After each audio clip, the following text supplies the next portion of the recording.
Hello, welcome back to Ultrascape. This is my daily Accursed Race coverage. We're now on to day 6 and we finally have a winner.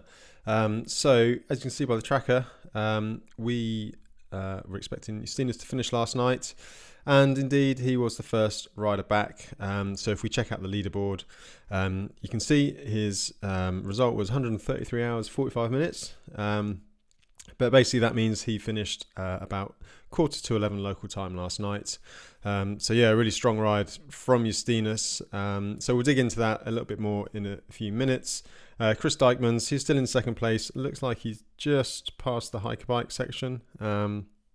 So he should be done probably in the next couple of hours. So around midday or so local time, I would have thought. So yeah, probably 12-13 hours behind Justinas.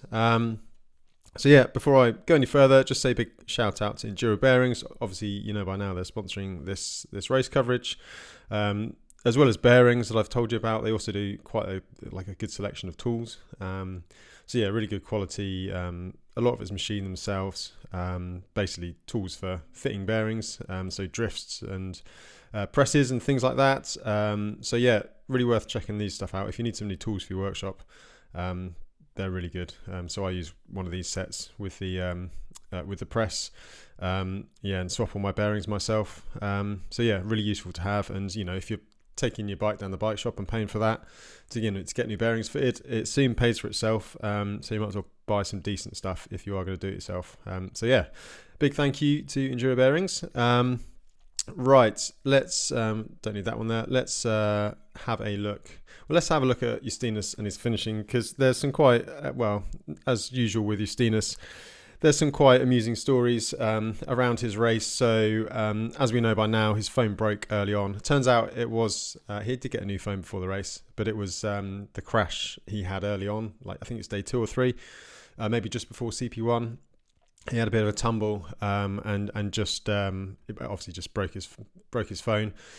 So it meant he was kind of unable to set alarms. He wasn't able to look at the tracker. He didn't basically know what was going on. So he's been racing blind and probably looking over his shoulder the whole race. So let's just listen to this. Do you want to try taking a guess at how far behind you the next rider is? I saw lights. He must be close.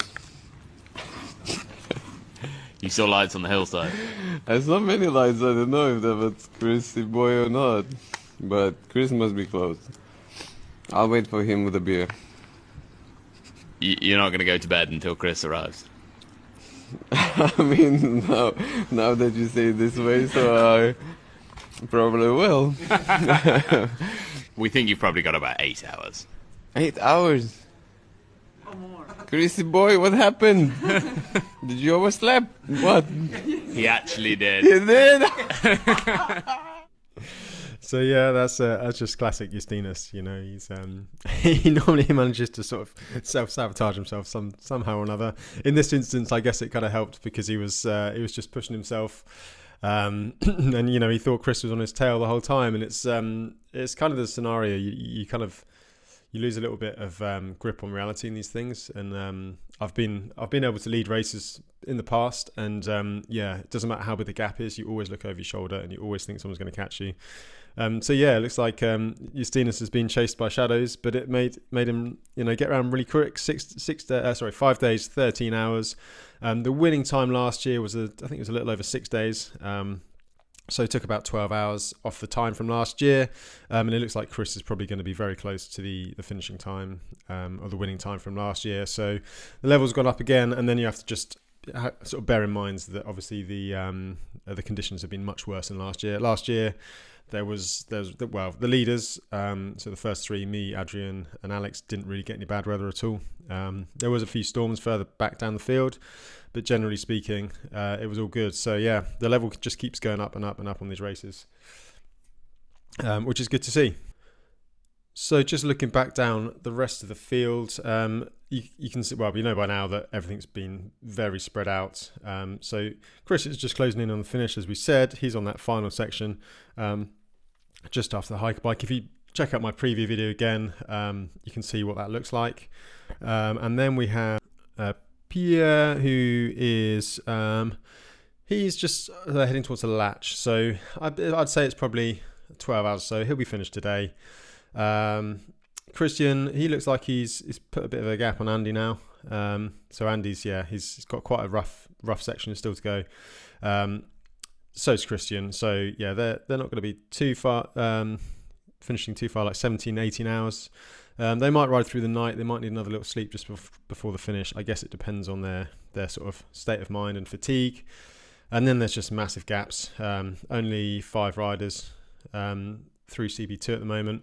Everyone else, as we know, got held up by the snow. The section just before CP2 up here, CP1 up here was particularly rough. So all these riders got held up, and I guess it's a case of how much have they pushed on through the bad conditions. So yeah, it's going to be a good few days before many of these riders finish. I think the cutoff is Friday night, maybe Saturday morning. So yeah, they've got some time still. But yeah, it's a tough race, and those conditions do take their toll on you.